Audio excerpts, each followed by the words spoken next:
You are listening to Verb a Minute, where words do remain. Welcome to the sixth episode of the podcast series Right the Wrongs. Every Wednesday and Saturday, Right the Wrongs raises public awareness on pressing human rights issues and creates an incubator of activism. I'm Kaya. And I'm Isis. And we're your hosts for today. This episode is the second and last in a two-part series where we shed light on the intersection between human rights and the climate crisis. Today, we're continuing our conversation on climate justice that we last had 2 weeks ago. To recap, we talked about the different causes of climate-related migrations, as well as a potential system of climate reparations. It's a fascinating subject that touches upon the issues we're going to discuss today as well. So if you haven't given it a listen yet, please do so first.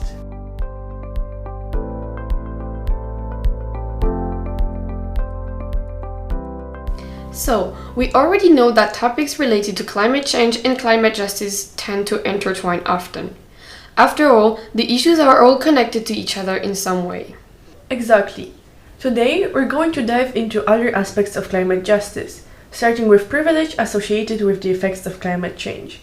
To begin, what exactly do we mean by privilege? Well, there are many different types of privilege that are relevant in this situation. I will start with a quote that I find pertinent to all these types of privilege from an Earthbound report. To be climate privileged is to be untroubled by climate change, to have no personal experience of its negative effects. Climate privilege is the luxury of thinking of climate change as something that happens elsewhere, perhaps in the future. Those with climate privilege can file it as an environmental problem, associating it with coral reefs, rainforests, or polar bears. Pardon my naivety, but why exactly is privilege harmful? Privilege, in general, blocks us from actually being able to understand the bigger picture of things. It can perhaps enable us to have significant sympathy, but not quite enough empathy. In other words, privilege can prevent us from being inclusive enough of those who are most impacted but least heard. Oh, I understand. Could you now give us more detailed types of climate privilege that exist? Sure, I will start off with climate privilege related to race. In the US, for instance, according to a Damn magazine article, more than 1 million African Americans live within 1 mile of an oil and gas operation, placing them directly in the path of an air pollution and the resulting health disparities. Wow, that really isn't a negligible number. So, if I understand correctly, racial inequalities are a key component to consider in the fight against climate change. Absolutely. Going into the context of the West, protesters of color feel more in danger of being arrested and met with violence than white protesters. This begs the question of whether police would have stayed as peaceful as they were during the climate protests had the protesters majorly been people of color. That's really insightful, especially in a post-George Floyd era. What is, precisely, the problem at play here? The problem is that this intersectionality creates a false sense of perception that all climate activists are middle to upper class white people. Climate activists who belong to a marginalized group are sometimes excluded due to fear of police violence. An article from Medium titled "The Privilege in Protesting Against Climate Change" puts it this way. As a person of color, protesting against climate change would be like getting mugged by a group of robbers and only choosing to protect myself from the slow-moving attacker, and choosing to ignore the other fast attackers that are causing more damage to me. It makes no sense, exactly. Very interesting. We can really see how much different injustices intersect. Yes, and they intersect even further when we look at class privilege. Tell me more. So, racial, or generally white privilege, is associated in many countries with class privilege and wealth distribution. The marginalized can often be found to be economically disadvantaged, both on a domestic scale and on an international scale. As the NAACP states, environmental injustice and climate change are about the fact that in many communities it is far easier to find a bag of Cheetos than a carton of strawberries. And this only stands to get worse as drought and flooding impact the availability and affordability of nutritious food. It's so unfortunate to think that eating healthy is actually a sign of privilege now. Yes, unfortunately, this is where we are at right now. Basically, people who have day-to-day life problems associated with their own survival, on rather meager means on top of that, are not going to have an environmentalist approach to life, or at least not as their first priority. On a more global scale, there is a similar problem faced by developing countries. They cannot focus enough on their efforts on ecological policies. Yeah, and this reminds me of another point that many say these developing countries should focus on green development. But if I remember correctly, then shouldn't that argument be made for wealthy countries that are contributing the most to emissions and pollution instead? You're correct, and this ties into our conversation 2 weeks ago.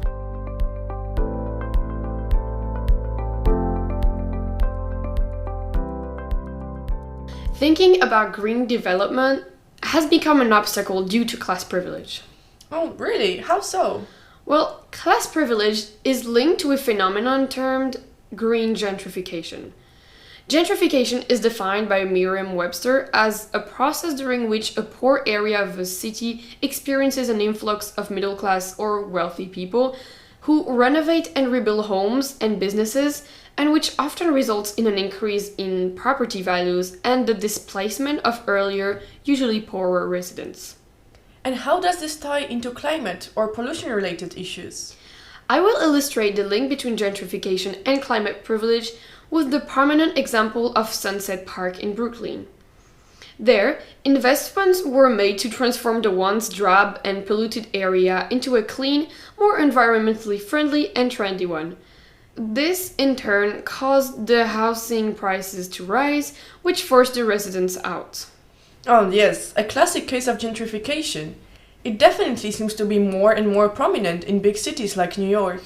You're right, but this isn't solely limited to metropolises. It is a very general issue. By making once affordable housing unaffordable, inequalities are exacerbated. The message here is that clean air and a clean environment remain reserved to the rich. An environmentally healthy way of life becomes a luxury that is obtained by paying. Tell me more about the direct consequences of green gentrification on people. Sure. Basically, the displaced can be forced to move further away, where pollution is even stronger. It can also cause illness like bronchitis, asthma, and so on. This, in turn, increases medical costs as well. To summarize, green gentrification poses the problem that when the groups living in environmentally disadvantaged neighborhoods are helped and cleaned up, only the rich will benefit from this, worsening the disparities. Very true. In a global context, how would you view this? I assume it gets a little more complicated. Indeed, it does. I could call it geographical privilege, but it is also tied to race and class disparities. Interesting, go on. We talked about this in the last episode, but to recap, countries in the global north will, on average, be less affected by climate change. At the same time, countries like Bangladesh or Tuvalu, for instance, will feel the effects of climate change, like the rise of oceans, to a much larger extent. Yeah, I remember. We covered geographical privilege in relation to climate refugees and climate compensation. Now, how would you relate it to climate privilege in terms of wealth? Well, the wealth of nations plays quite a large role. For example, nations in hot and dry areas can be saved if they have enough wealth, so places such as Dubai can afford, for example, air conditioning, building climate resilience, etc., to save themselves. Good point indeed. Do you have any other examples which illustrate the intersection between geographical and economic privilege in the grand scheme of climate privilege? Yeah. In South Africa, for instance, people faced a severe drought that led to strenuous water shortages in Cape Town. While the entire city mobilized to drastically reduce its water consumption and its inhabitants queued for their daily supply of water, certain wealthier inhabitants were seen to be irrigating their lawns. Oh, wow, that really relates back to what you mentioned earlier about being climate privileged, in the sense that you're untroubled by climate change and lack the sufficient empathy. In your opinion, are there particular groups of people for whom you could say we lack sufficient empathy? This isn't to devaluate the plight that all populations experience, but I would say definitely indigenous people. I think many of our listeners today would definitely agree with you, but let's dive into that idea further. Could you expand and tell us more about their role in the fight against climate change? Yeah, so first a definition of indigenous peoples. According to the UN, indigenous peoples are inheritors and practitioners of unique cultures and ways of relating to people and the environment. They have retained social, cultural, economic, and political characteristics that are distinct from those of the dominant societies in which they live. The term is also quite interchangeable with Aboriginal peoples and sometimes Native peoples. In what way exactly are indigenous peoples separate from the societies which dominate them? For example, most indigenous peoples live in a self-sustained manner. Basically, their unique knowledge should not be underestimated when discussing climate change. They have always protected and lived in harmony with their environment before the advent of modernity and continue to actively do so. It is important to recognize their place in the cycle of nature rather than in the linear manner most of us live today. Absolutely. Their knowledge shouldn't be overlooked.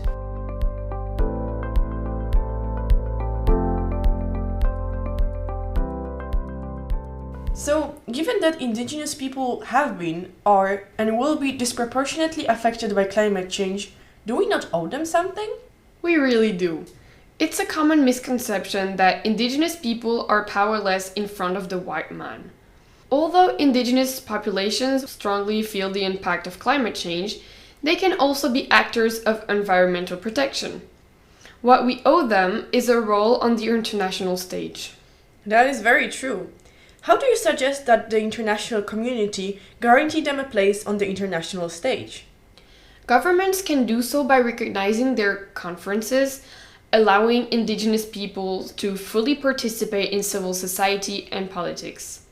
Countries should also respect indigenous populations' choice to refuse to partake in global economics. Very good point. So, what about their lands? Could you give us an idea what they look like in relation to climate change and our Earth's biodiversity? First and foremost, we have to give indigenous peoples sovereignty over their own lands, which in most countries have become more and more sparse since the start of the colonization process. When actors engage in extractive activities, such as fossil fuel extraction, we must recognize indigenous voices and stand against the extreme exploitation of their land. And what is the second argument? I will give you some key numbers now. There are 370 million indigenous people in the world. Although they comprise only 4% of the global population, their lands occupy a quarter of our planet's territory. What's more, 80% of the world's biodiversity is located on their lands. Those are some really unexpected numbers. The data truly shows how important indigenous people are in this fight against climate change. Yes, and that is because they are the frontline fighters. A prominent example is the Guarani nation of Ecuador. Although their lands have greatly reduced in surface area ever since their forced and difficult insertion into other societies, many Guarani communities still live in the Yasuni National Park.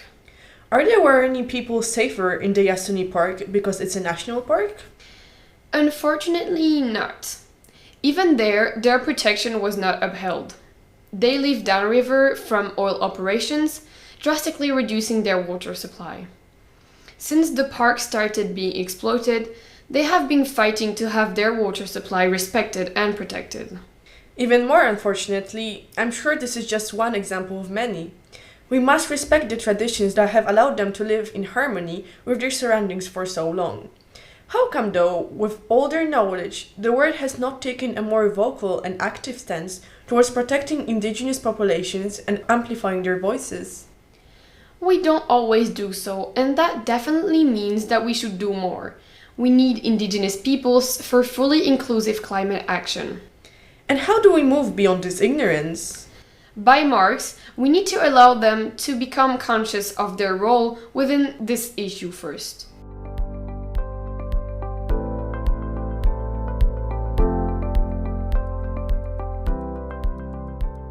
For most indigenous people, this consciousness and activism appeared in the 90s. I would say that there has been some improvement in inclusivity since then. What sorts of improvements have we witnessed? For example, some major actors such as the International Labour Organization held a convention concerning indigenous and tribal peoples in 1989. This summit was followed by the United Nations Declaration on the Rights of Indigenous Peoples in 2007. Furthermore, indigenous voices are included in the UN Sustainable Development Goals of 2015, particularly in the SDGs 13, 14, and 15 concerning climate change, sustainably managing forests, and halting biodiversity loss, respectively. That does seem like a big step forward, but is it enough? No, there definitely is a lot more that needs to be done. Human rights are still being threatened all over the world. Water pollution, as I mentioned in the case of the Wairani Nation, is a threat to the very lives and livelihoods of these people. Unfortunately, many that are deep into the industrialized world are reluctant to take indigenous lives into sufficient consideration. What could explain such a lack of empathy? Well, many industrial actors see them as a threat to economic development. While this is in no way a justifiable reason to violate human rights, this whole presumption isn't even true. Respecting indigenous people's rights and traditions can be a win-win situation in the sense that discouraging the exploitation of petroleum incites the search for greener sources of energy. Concretely, how does that work? So, going back to the same example, the Wairani Nation has been supported through the installation of solar-based systems of energy. This allowed to strengthen remote Wairani communities' ability to maintain their traditional way of life and make choices based on the long-term survival of their families, cultures, and forests, as described by the Amazon Frontline organization. Unfortunately, I think that finding greener sources of energy isn't a priority for most exploiters out there. How is it that these people are still legally able to pursue their activities? So, legally, governments do protect certain indigenous groups' rights. However, in many cases, this is only nominal. Legal loopholes are easily found and used by exploiting entities. In the case of Ecuador, for instance, indigenous people can exclude others from their land and are also protected by the UN DRIP, which Ecuador signed. However, they do not own the resources on this land, which means that their land can still be exploited, legally speaking. That is truly unjust. Has this not been contested internationally? Not really. Actually, indigenous people are practically invisible on the international stage. They were excluded from the COP21 summit held by the United Nations, for example.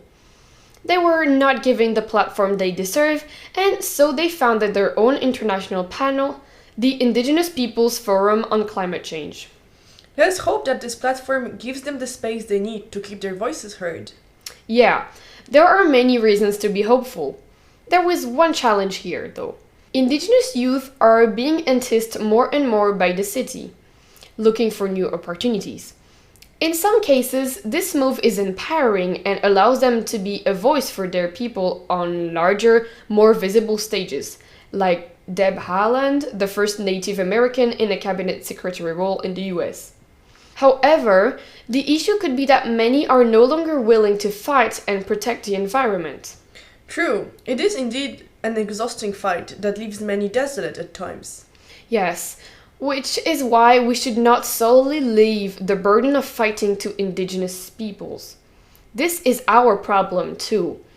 Thus, we must use the privilege we have to, when we can, stand up for them without taking up their space.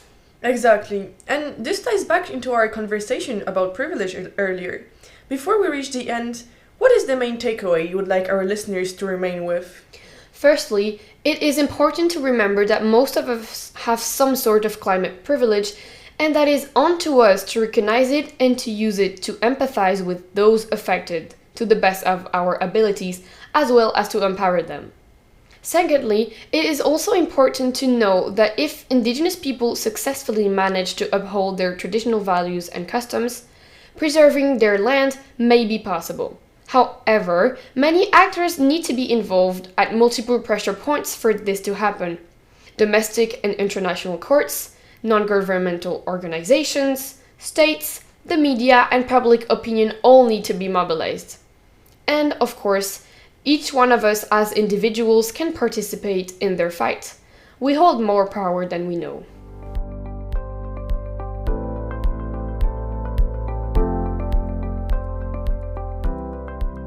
That's the end of the series on climate justice. Feel free to engage with us on our social media channels. How climate privileged do you think you are? And do you know some ways in which we can take action for indigenous peoples? Let us know by following us on Facebook and Instagram, and join us for further discussions on our Telegram group, or leave us a comment at theverbamanent@gmail.com. This episode was written by Tatiana and Melissa, produced by Serena, and brought to you by Right the Wrongs under Verba Manent. The next episode of Right the Wrongs will talk about the role of pronouns in the fight for gender equality. You can find the program wherever you find your podcasts, bringing you detailed updates on pressing human rights issues. Till next time, take care!